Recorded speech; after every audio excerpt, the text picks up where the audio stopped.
Hi,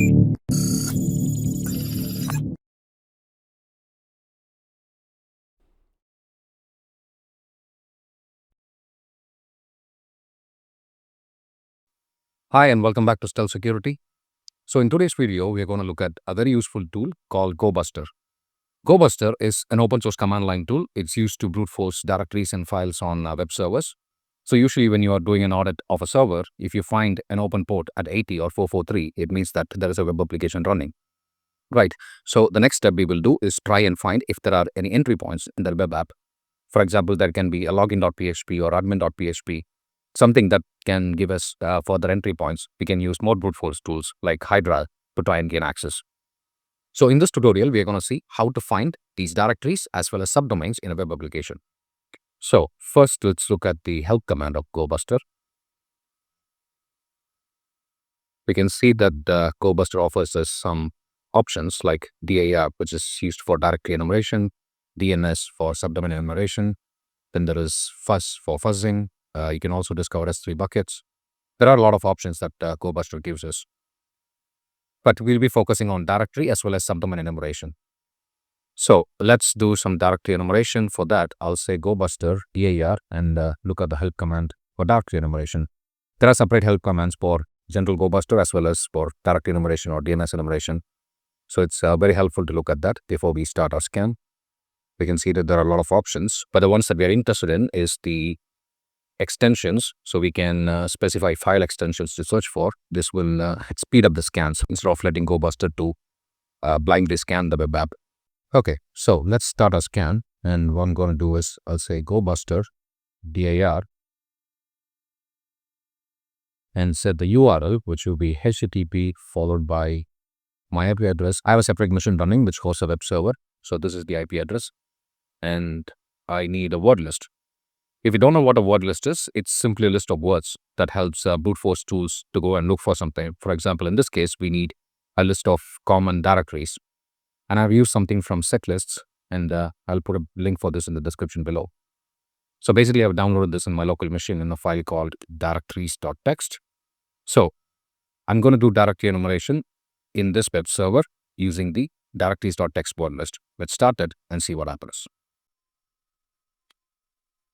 You can see that the Gobuster has to go through a lot of iterations. So to make Gobuster's job easier, I'm going to set a file extension, which is PHP, because PHP is one of the most commonly used web development languages. So let's start with that. I'll say extension, look for PHP files. This should speed up our scans. At least we can discover something more quickly.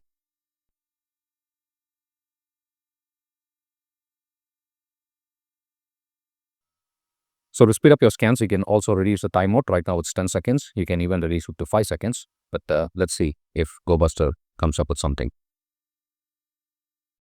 Okay, so Gobuster has discovered one file name, which is admin.php. Let's go and see what it is. So HTTP, the IP address /admin.php. Great, you can see that there is a username password console. So you can use a tool like Hydra and have a list of usernames and passwords, common usernames and passwords to try and brute force into this application. So I hope you understand how directory enumeration works. Let's stop this, and now we are going to look for some subdomains. I know for a fact that this web server does not have any subdomains, so we will use tesla.com. Tesla is part of bug bounty program, so we have permission to do some mild enumeration of the website. So let's quickly look at the help command for DNS enumeration. Okay, so we are looking at DNS enumeration, and the flag we have to set is -d. So you can see that there is a difference. In directory enumeration, we are setting a URL, which is -u, whereas in DNS enumeration, we are setting a domain, which is -d. And also we will use another word list, which is a list of subdomains. So let's go ahead and say Gobuster DNS. The domain would be tesla.com, and my word list is subdomains.txt. Let's go. You can see that Gobuster has started discovering a lot of subdomains that Tesla has. So you can see how Gobuster can be a really useful tool whenever you're auditing a web application. It's very important to understand the complete attack surface.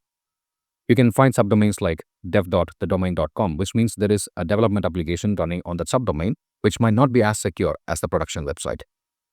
So I hope you understand how Gobuster works, and I hope this was a useful video. If you're a beginner in cybersecurity, do check out our Hackers Head Start program.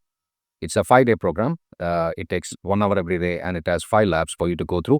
So each day will teach you a technique like recon, brute force, password cracking, vulnerability assessment in Windows, and even taking over a Windows system. So this is extremely useful if you are a complete beginner in cybersecurity. So I hope this video helped you to understand how Gobuster works and what are the things that we can do with Gobuster. It's an extremely useful tool. If you have any questions, let me know in the comments. And please don't forget to like and subscribe to this channel. If you found this video interesting, please do share it with your friends as well. See you soon with a new topic.